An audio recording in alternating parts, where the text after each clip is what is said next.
make sure I get up in here. All right. How y'all doing tonight? So God is good all the time. To come from a very shy girl to speaking to in front of all of you beautiful people is nothing but God. So my story began in November of 2019. I had a lumpectomy on my left breast to remove precancerous cells. My mom had breast cancer twice and beat it both times. So my diagnosis wasn't a complete surprise. After that, I had normal mammograms until this year. On February 24th, my doctor called and said, yes, it is cancer. It was an out-of-body experience hearing those words. I picked up my journal and wrote, quote, today around 12:20 p.m., I found out I have breast cancer. I just sat there and stared off into space. I took a shower and called my husband, Eric, who came home early from work. Like, wow, this is really happening. I called my sister, Claudette. She was cool, worried about my son, though. Not afraid of dying, but afraid of the pain and sickness. But I'm okay.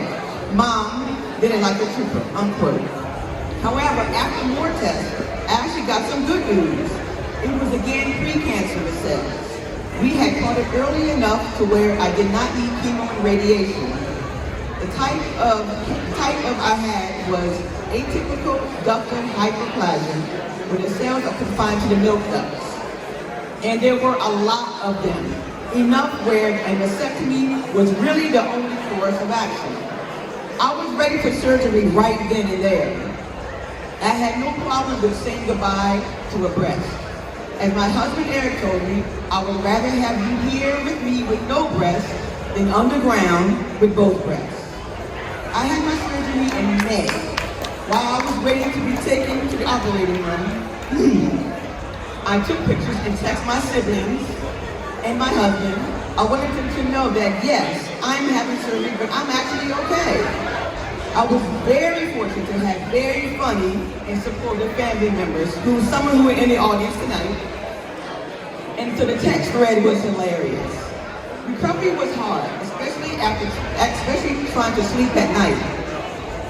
But I just worked through it with family and support from friends, even from strangers. A colleague of my husband, who I had never met, sent me a cozy yellow blanket. I call it my Linus blanket. I went on Facebook with my story, and the response was overwhelming. But life didn't stop just because of this. I was going through some ups and downs with my teenage son. You know how it is. It was hard. It was really hard. But God is helping us work through it. As I recovered, I could not wait to get back to my favorite pastime, and that is dancing. In June, I belly danced in open mic in Gaithersburg, and I'm back to doing my Zumba. But most importantly, I found my purpose by having my first amateur artist showcase 2 weeks ago. And I'm going to hold my first one-woman, 2-hour dance-a-thon to raise money for friends who are going through difficult breast cancer journeys. Thank you.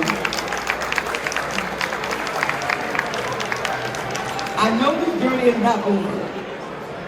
Next month, I'm going to see an oncologist for the first time, but I'm ready, and I'm living my life. You see, exactly 18 years ago, tomorrow,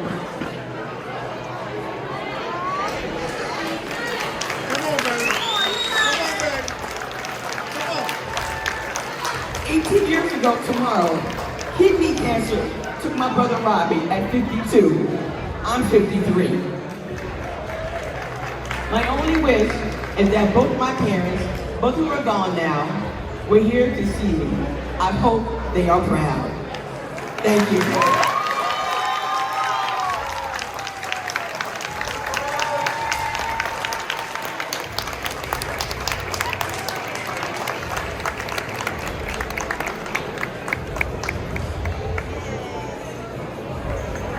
Y'all give it up again for Jackie Dubois.